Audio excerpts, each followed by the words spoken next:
ஒரு கிராமத்தோட மெயின் ரோட்ல ஒரு சின்ன டீ கடையும் இருந்துச்சு.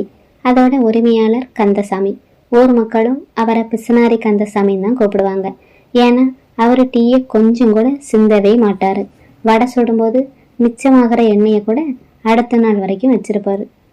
யாராவது பன் கேட்டா அதை நிறுத்து பார்த்து தான் கொடுப்பாரு. கந்தசாமியோட கொள்கை ஒன்னே ஒண்ணுதான், ஒரு பைசா செலவு செஞ்சா அது 2 பைசாவா திரும்பி வரணுங்கிறது.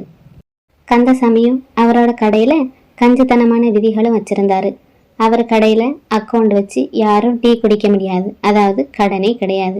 டீயில சர்க்கரை கம்மியாக தான் போடப்படும், அதுலயும் அதிகமாக கேட்டால் 1 ரூபா எக்ஸ்ட்ரா கொடுக்கணும்.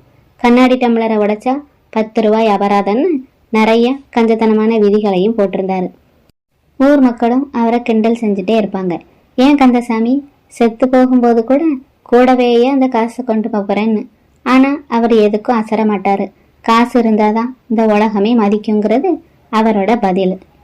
ஒரு நாள் நல்ல மழை பெஞ்சிட்டு இருக்க நேரம், கந்தசாமி கடையை மூடுற நேரமும் வந்துச்சு. அப்போ ஒரு முதியவரும் கிழிஞ்ச துணிகளோட நடுங்கிக்கிட்டே கந்தசாமியோட கடை வாசலுக்கு வந்தாரு. தம்பி, ரொம்ப பசிக்குது, ஒரு டீயும் பழைய வடையும் இருந்தா கொடுப்பியா? காசு இப்போதைக்கு இல்லப்பா அப்படின்னாரு.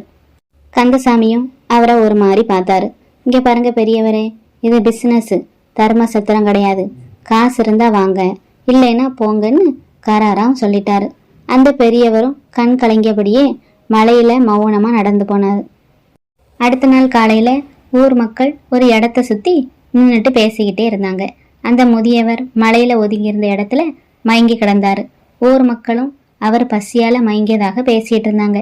இதை பார்த்த கந்தசாமிக்கு மனசுக்குள்ள ஏதோ ஒரு உறுத்தலும் வந்துச்சு.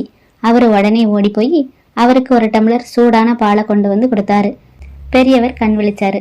கந்தசாமியை பார்த்ததும், நேத்து கேட்டப்போ கொடுக்கல, ஆனா இன்னைக்கு உயிர் போராடும்போது தரியே, நன்றி தம்பி அப்படின்னாரு. அந்த பெரியவரை தன்னோட கடைக்கும் கூட்டி வந்த கந்தசாமி அவருக்கு வயிறார சாப்பாடும் வாங்கி கொடுத்தாரு. ஊர்க்காரர்கள் ஆச்சரியப்பட்டு, என்ன கந்தசாமி பிசுனாரி புத்தி போயிருச்சான்னு கேட்டாங்க. ஆனா கந்தசாமி கண் கலங்கியபடியே சொன்னாரு, நான் ஏன் இவ்வளவு கஞ்சனா இருந்தேன்னு உங்களுக்கு தெரியாது. என்னோட சின்ன வயசுல எங்க அப்பா காசு இல்லாம வைத்தியம் பார்க்க முடியாமத்தான் இறந்து போனாரு.